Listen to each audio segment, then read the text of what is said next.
Falando em Abitse, né, tem muita gente, e isso daí são todos, ao longo, já estou fazendo isso aqui há 10 anos, né, ao longo desses 10 anos foram muitos os desafios e muitas as situações que eu já peguei, né, porque geralmente a gente pega empresário quando alguma coisa deu errado, né, ninguém procura um consultor enquanto tudo dá certo, né, então quando eles chegam para mim, geralmente é porque alguma coisa deu errado no meio do caminho. Voltando para o caso Sodier, virei para eles e falei, olha, a gente precisa incorporar, vocês precisam de um plano de negócios bem elaborado para a gente conseguir procurar um espaço. Né, não é muito intuitivo, né, principalmente para a gente, isso daí eu descobri depois de um tempo que brasileiro não gosta de planos. A gente não gosta de plano de negócio, a gente gosta de se aventurar e ir descobrindo, e navegando e descobrindo no meio do caminho.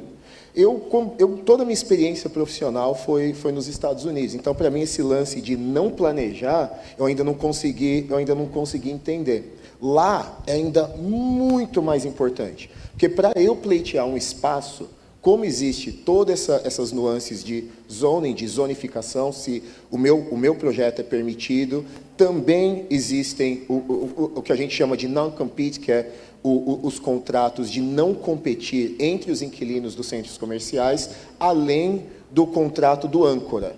Né? Os proprietários desses centros comerciais, onde você vai alugar, eles querem saber exatamente o que a sua empresa faz.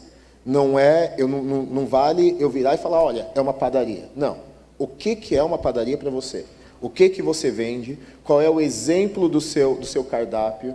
Eu quero entender qual é a sua marca, qual é o público que você capta, para eu saber se eu aceito essa atividade no meu centro comercial ou não. Porque o valor do meu plaza, ele está atrelado às empresas que eu coloco ali dentro. Então, quanto mais sucesso as empresas têm, quanto mais tráfego eu trago para dentro do mall, mais o meu imóvel vale.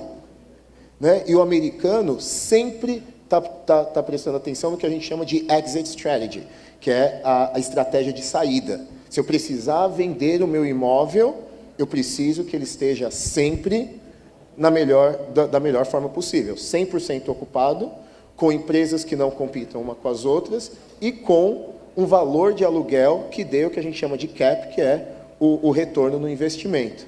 Então, tem muito mais que vai, né, muito mais elementos que são considerados para tomar uma decisão de alugar ou não para uma empresa do que a gente pensa assim a priori. Então, muitas vezes, a gente tem uma ideia de, eu tenho uma padaria, eu quero uma padaria no Windermere, eu quero do lado do lugar X.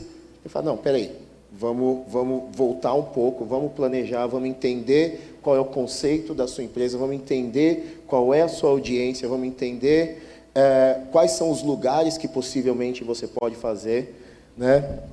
E para poder dar um tiro certo. Quanto melhor a gente apresenta uma empresa, mais poder de barganha também a gente tem para negociar os termos do contrato.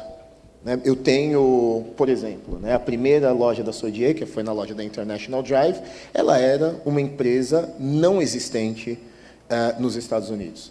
É uma empresa super famosa, super estável no Brasil, mas isso é no Brasil. Para o olho do americano, isso não faz diferença alguma. Para eles viram e eles falam, where's the money? Onde está o dinheiro? Se eu mostrar o dinheiro em conta bancária brasileira, o que isso funciona para mim? É o que o proprietário vai falar. Né? Porque se o dinheiro estiver fora do território nacional, se eu te processar porque você não pagou aluguel, eu não consigo recolher isso daqui numa conta do Brasil. Né? Se a empresa não tiver incorporada, se eu não tiver uma LLC incorporada, que é uma pessoa jurídica americana que eu posso processar, você não é ninguém, né? No olho do americano. Porque você não tem o Social Security, que seria o equivalente ao CPF. Então, não posso protestar. O fato de você ter dinheiro em outro país, o fato de você ser de outro país, já vem com um risco implícito. Porque se você quebrar, você pode entrar no avião, voltar para o seu país, aqui está tudo ok. Né? Essa é a visão que eles têm.